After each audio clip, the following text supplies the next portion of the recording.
So let me give you 5 steps to really utilizing the power of positive thinking, even though I said this is about negative thinking. And then let me show you how to use negative thinking in an assignment, how to make negative thinking something that's useful for you. So step number 1, decide to develop the habit right now, the habit of focusing on what's right in your world instead of what's wrong. The habit of focusing on what you do have instead of what you don't have in a situation. And as basic as that is, and as well as you know it, you've got to make it a habit. Because those habits form the chain of your ultimate character, of who you become and how you end up living your life. We've got to condition ourselves, because if we don't, we'll go back to the automatic state that most people live in today's society. The way to develop the habit is to go on a mental diet. I did this several years ago. As positive as I was going through unbelievable pain at the time. I'd had some major disappointments, some frustrations. I felt like I'd given it all. But what turned me around is one day I picked up this book called The 7-Day Mental Diet. It was a little tiny little booklet. And all the booklet really did was, for about 12 of the 14 pages, it challenged me to really see if I could really truly, for 7 days, live my life without one negative thought. And it kept saying throughout the book, now don't just say, yeah, I can do it, and don't just say, I'm going to do it. Think for a while before you commit to this. Don't actually commit unless you're really going to do it for 7 straight days, no matter what. It doesn't mean you don't have a negative thought. It just means that if you have a negative thought, you don't speak it. You set it aside. You forget about it. Or you replace it. If you say something negative, you go erase. What I really mean is this. Or you say, that's not what I mean. Here's what I mean is this. And you immediately focus on something good. It's not that nothing negative ever comes out. It's that you immediately do not allow yourself to hold a negative feeling, a negative thought for 7 straight days, day and night, even when it gets tough. Even when somebody disappoints you, even when you get frustrated, even when you give your all and it still turns up lousy. Listen, if all I did was rant and rave on this tape and you didn't listen to anything else I said, but you took on this 7-day challenge, you can't believe what it'll do to your life. Now, I got to tell you, when I first read the book, I thought, wait a second, being positive isn't going to change my life. I got to deal with the real problems around me, those real challenges that are out there. I don't want to just be positive.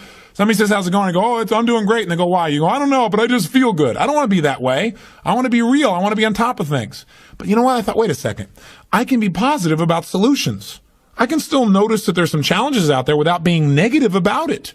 I can look at the challenges and say, okay, here's what's good about this. Here's how we can use this. Here's how we can turn this thing around. And continue to focus on that. So I took on the challenge for 7 days, changed my life. Now, by the way, one of the keys is you have to have 7 straight days of being absolutely positive. Not one negative thought, not one negative expression that you hold on to. Got to let go of it immediately. If you do not do this, if you're 3 days into it and you do well, and then you have a bunch of negativity, you got to start over. And you know what? After you go about 4, 5, 6 days in a row doing really well, something major negative is going to happen. How's that for some positive programming? But what it is a test to see how committed you really are. I'll tell you something. After 7 days, you feel like a different person. People around you respond to you like you're different as well. All you want to do is establish the habit of noticing what you do have instead of what you don't have. Noticing what's great about a situation versus what's not great. Focusing on solution instead of problems. That's what changes your life. Here's key number 2. Instead of judging yourself and others, decide, remember these are decisions, decide right now to become curious instead of judgmental. But remember, when you find fault in other people, when you start noticing constantly how they've wronged you, how this person is not good enough, or they're too egotistical, they're too proud, or they don't really care about people, as soon as you start judging other people, you just got to remember something. If you start judging other people, you're going to also start judging yourself intensely. If you're angry at other people, there's a very good chance you're angry at yourself as well. Maybe we need to perceive more and judge less. Maybe instead of finding fault with other people, without really thinking about what they've gone through to be where they are this day, maybe we can get really curious about what's making this person be in the state they're in, or what's the motivation behind this person's anger. For example, a lot of times we think somebody's being negative or angry or we're frustrated with them, but we never bother to find out what's really going on. I know myself, I was at a party recently and I fell prey to this. There was a woman who came to the party. Everybody behind her back was talking about how unbelievably egotistical this woman is, how negative she was. But you know what? I sat next to her at dinner time and I got a chance to really find out who she was. I got curious about her. And I began to find out about all the pain she'd been through in her life. When I realized was this woman was just barely hanging on to her life. She just needed to know that people cared, but she was so afraid of being rejected that she put out this ego because she didn't want someone to reject her, so she figured she'd reject them first. And I got a chance to really know her, and she was a wonderful person. I'll tell you something else we've got to be careful of that ties in with this, of our being judgmental.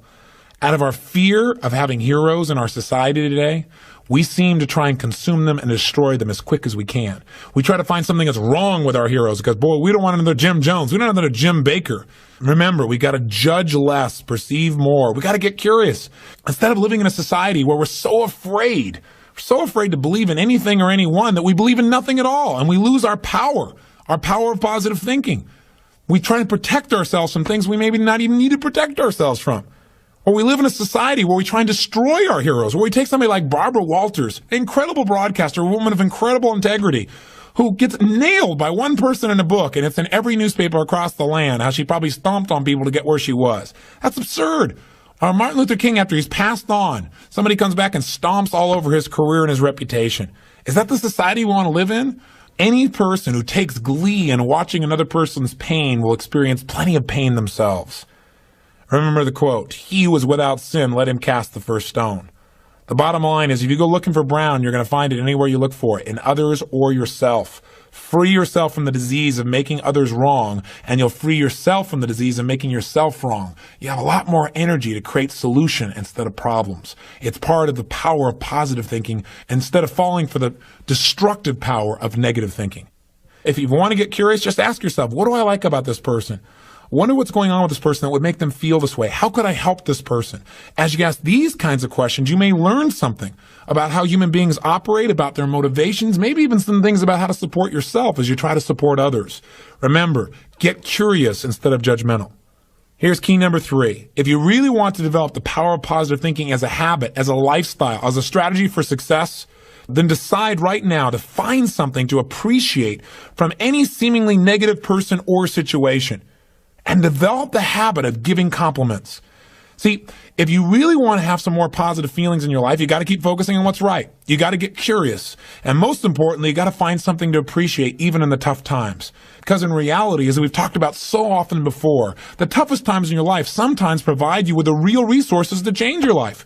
So what we've got to do is find something to appreciate. Not someday when things work out. We got to appreciate where we are right now. And this is something I talked to my daughter Jolie about today. Because she's in an experience today where I thought, well, gosh, she's not being very positive. And I'm going to talk about positive thinking. Because she came in to see me and she's feeling really sad. She's feeling really down, feeling really frustrated. And you know what her problem is? Her problem is she tried out and won the right to be amongst 3 girls who dance in the electric light parade at Disneyland. And that was about 3 or 4 months ago. She's been going there after school every day, driving from San Diego up to Anaheim, burning herself into the ground, getting up and going to school to be a straight-A student still and trying to visit with her family and her boyfriend. And she found herself maxing out. Now think about her problem. Her problem is that she gets to be at Disneyland and fulfill a childhood fantasy. Her problem is that she loves her family and wants to be with them as well. Her problem is she loves to be at school and really do that. Her problem is she has so much abundance that she has to figure out how to get it all in one day and she can't do it. And she's physically burning out. That's her problem. And you know what? She says, gosh, I want to be home. I want to be with you guys and all these things. I don't want to miss out on all this great time we have together. I want to be with you guys. I said, but honey, look what you're doing. She goes, yeah, I don't want to miss out on Disneyland either. I don't want to miss out on my career and what I'm doing and what's going on. What's the problem? The problem is she's finding out what's negative in both situations. She's focusing on what she doesn't have instead of what she does have. Now, I could be negative about that and say, gosh, be more positive. But you know what? In reality, I realized being negative in this situation may not be bad. What do I mean? I don't mean being negative. I mean being intelligent. I mean being critical in your thinking. Seeing what you don't have is sometimes useful too. This is what I promised you in terms of the power of negative thinking. Here's how negative thinking can be useful. I sat down with her and I said, honey, let's look at the advantages and disadvantages of both. Let's not just be positive. Let's look at it. The whole thing is positive. Let's know that no matter what you choose, you've won. You have what most people dream about. But for a moment, let's be a little bit critical. What do you love about Disneyland? What's great about it? What is it giving you? And let's ask the question that maybe we don't ask very times when we're just being purely positive. What isn't it giving you? What are you afraid about? What are you missing by being there? What's great about being at home more? What's great about those things? What's not great about that? Be honest. If you were there, what might happen that's not good? What might you miss out on? And you know what? By getting her to use both positive and negative thinking, or to be more accurate, positive thinking and some critical thinking, looking at what isn't there for the moment, what she is missing out on, and allowing that pain to motivate her, she was able to clarify what's most important in her life and what's the best way to do that. And she came up with a plan that totally empowered her.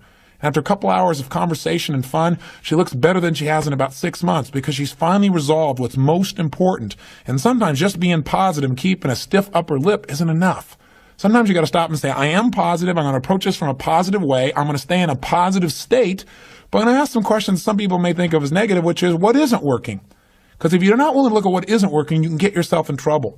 So when I say number 3 is develop the habit of noticing something you can appreciate out of the situation, even something that seems to be negative. What I mean by that is find out what's working, but also appreciate what isn't working. Appreciate it enough that maybe it creates enough pain for you to want to make a change. Hey, being purely positive all the time is not the ultimate solution. Being purely positive 98% of the time to me is the solution. Remember our steps. Number 1, you're going to focus on how it really is. And that's what we did today. Jolie and I sat down and said, let's see how it really is. And let's not just be positive. Let's stop for a second. How is it really? What's good? What isn't good? What's great? What isn't great in this context? Everything is great, but comparatively, what's great? What's not in both situations? Now, how do you really want it? And she decided how she wanted it. Now, what are we going to do to make that happen? And she began to take actions that have changed her life. Probably will affect the direction of her life, maybe even her career. And she feels joyous and excited because she went through the steps. That's the balance between positive and negative thinking. But one thing you got to remember, you're going to spend most of your time being positive. Once you see how it is, that's it. Decide what you want and make it happen. Don't keep going back and saying, oh yeah, but it's not working. See, balance doesn't mean you spend 50% of your time positive and 50% of your time negative. Remember, balance on a human scale is a little different. Negative experiences are dense, and it doesn't take a lot of those focuses of negative to weigh a lot in your life. Make sure your focus is primarily positive, but at times, at special times that you designate, you're going to say, hey, what isn't working? And allow that pain to drive you to do something that's very positive. That'll change your life. Here's key number 4. Decide not to be perfect. You say, what? I said, decide not to be perfect. One way to make sure you're negative is always trying to be perfect. Because you know what? You're always going to notice you're not. Because you're this thing called a human being. When I talk to my daughter, Jolie, this girl works so hard to be perfect. Everybody seems to love her. She's a straight A student. She wants to be the very best at school. She wants to be the very best at home. She wants to be the very best at Disney. She wants to be the best at everything. And I'm trying to be the best constantly. In the past, she always noticed what wasn't perfect, and that created pain. So you can't do that. You're going to screw up. You're going to be negative. Things are going to happen where you don't follow through on what you know. You're going to make poor decisions. You're going to say things you shouldn't say, do things you shouldn't do, mess up like you shouldn't mess up. But you know what? When that happens, instead of being negative and beating yourself up and saying, boy, here's another example of me sabotaging myself, decide what you do want. And say, I'm not perfect, but I am good. And what makes me good and what makes me great and what can make me excellent is as soon as I notice I'm not on track, I correct it and I get better. Your goal each day is to get better, not to be perfect.